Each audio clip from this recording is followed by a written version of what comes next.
As we all know, CA is one of the toughest exams in India. Not even in India, even in the world. And we all know the passing percentage of CA is very low. I don't know आप आगे video देखो नहीं देखो, but I always wanted to share this. When I cleared my CA foundation, तो मेरे mind में एक वही थॉट आया जो हर एक CA एस्पिरेंट के माइंड में आता है कि I need to clear my CA intermediate both groups in one single attempt. 9 months का टाइम था, सिलेबस बहुत वास्ट था. फर्स्ट टाइम खुद पे सेल्फ डाउट हुआ कि क्या मुझे CA करना चाहिए. Should I drop this idea of CA? But अपने सेल्फ डाउट को साइड में रखा एंड स्टडी स्टार्ट करी.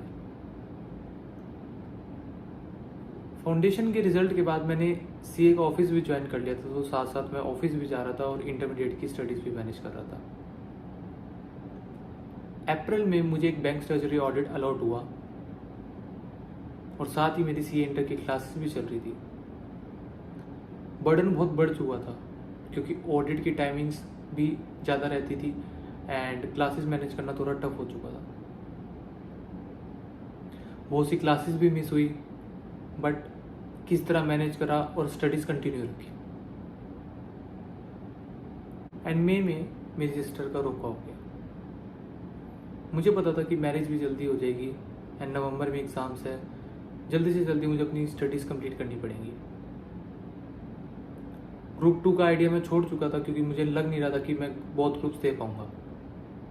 तो ग्रुप 1 पे फोकस रखा और ग्रुप 1 की स्टडीज़ को किस तरह कंप्लीट करने का ट्राई करा. आई स्टिल रिमेंबर सितंबर के अराउंड मेरा ग्रुप 1 का लॉ का थोड़ा part and paper 4 that is are income tax and GST, उसमें मेरा GST का पार्ट रह चुका था.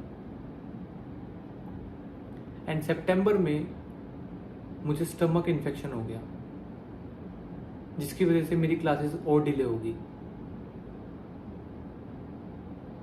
अक्टूबर आया. अक्टूबर में अपनी क्लासेस को कंटिन्यू करा, स्टार्ट करी फिर से. डिफिकल्टी बढ़ चुकी थी. क्लासेस चल ही रही थी कि 8 अक्टूबर को एट नाइट मेरे को अभी भी याद है कि मुझे इतना तेज बुखार हो रहा था कि मेरे से वो रात नहीं बिताई जा रही थी. When I checked my temperature was 102. सुबह उठते सार पहले डॉक्टर पे गया, ब्लड टेस्ट हुए एंड मेरी प्लेटलेट्स डाउन आई. डॉक्टर ने कुछ मेडिसिन दी, मेडिसिन खाई बट आराम नहीं आया. नेक्स्ट डे मेरा डेंगू का टेस्ट हुआ और मेरा डेंगू पॉजिटिव आया. क्लासेस तो छूटी गई थी, मोरल भी डाउन हो चुका था क्योंकि नवंबर में एग्जाम्स थे जो कि शिफ्ट हो चुके थे दिसंबर के लिए. लकीली 14 नवंबर को दीदी की मैरिज थी एंड सिर्फ 1 मंथ रह चुका था अपनी स्टडीज़ को कंप्लीट करने के लिए. प्लेटलेट्स डाउन होती गई मेरी 1,60,000, 50, 25,000 एंड एट दैट डे मुझे हॉस्पिटल ले गए क्योंकि प्लेटलेट्स ज़्यादा डाउन हो रही थी. एडमिट होना ज़रूरी था.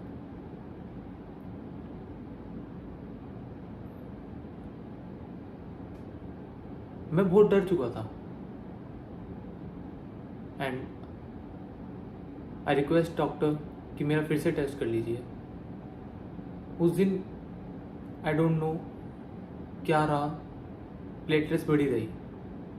एंड एक ट्रेंड होता है डेंगू में कि अगर प्लेटलेट्स बढ़नी शुरू होती हैं तो वो बढ़ती रहती है. डॉक्टर ने सजेस्ट किया कि नेक्स्ट डे तक वेट कर सकते हैं, अगर प्लेटलेट्स डाउन आई तो एडमिट कर देंगे. नेक्स्ट डे फिर मेरा टेस्ट हुआ and again platelets down I. Immediately मुझे एडमिट कर दिया गया. 2 दिन तक मैं एडमिट रहा.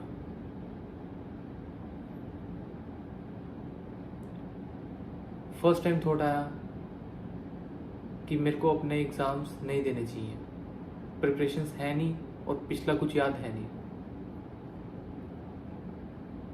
हेल्थ पे फोकस था, मैरिज पे फोकस था।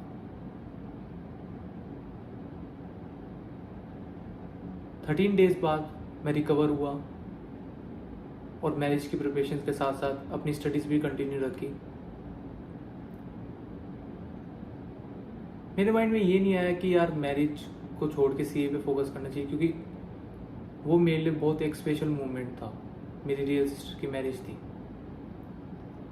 आई enjoyed it, I really wanted to enjoy it even. 14 नवंबर को मैरिज हुई, 15 को मैं फ्री हुआ and I started my studies. बिल्कुल कुल था, पुराना कुछ याद नहीं था। लॉ के काफ़ी मेरे सेक्शंस रह रहे थे, जीएसटी मैंने पढ़ा तक नहीं था। 14 डेज इन हैंड, 6 दिसंबर को मेरा फर्स्ट एग्ज़ाम था।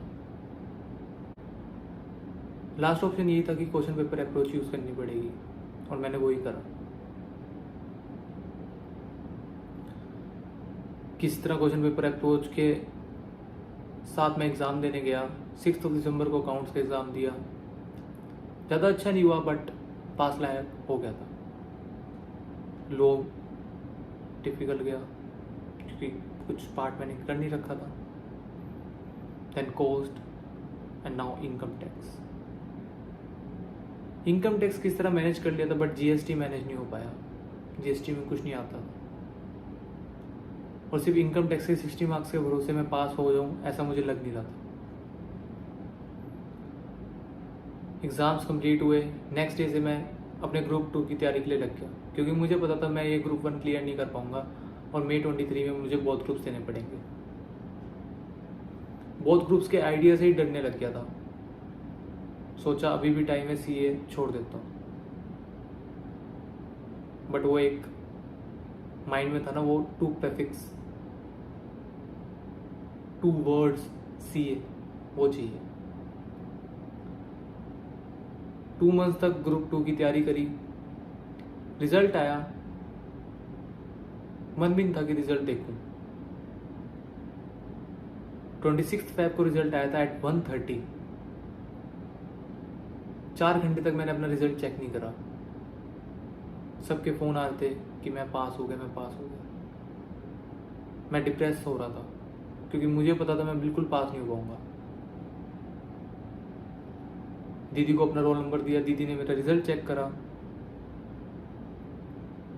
And I could pass.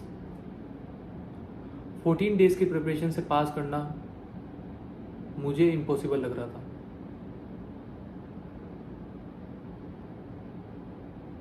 मैंने इस पूरे अपने एक्सपीरियंस में ये सीखा, जो मेरे साथ सिचुएशंस हुई थी, कि never miss your attempt.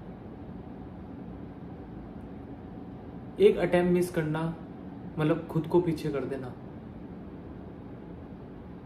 Attempt दो यार, take it as mock paper, but attempt दो, अटेम्प्ट ना मिस करो। और प्रिपरेशंस कम भी हैं तो अपनी अप्रोच को चेंज करो, बट हारो मत। कहना आसान है, हार जाते हैं पर एक एक्सपीरियंस कहता है कि नहीं यार, सही करा था मैंने उस टाइम, मैं हारा नहीं, मैंने अपना अटेम्प्ट दिया।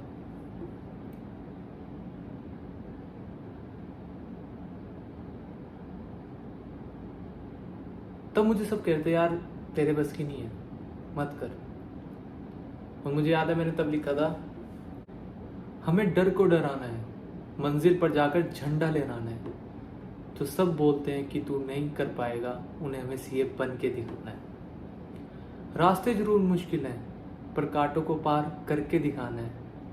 कांटों के बाद के फूल इतने खूबसूरत हैं कि सिर्फ अपनी कलम से हमें अपना नाम बनाना है। तू आज गिरा जरूर है, पर तुझे सबको उठकर दिखाना है। जो सब तेरा आज मजाक बनवा रहे हैं, उनसे तुझे सीए साहब बुलवाना है। जो सब कहते हैं तू नहीं कर पाएगा, उन्हें तुझे सीए बन के दिखाना है।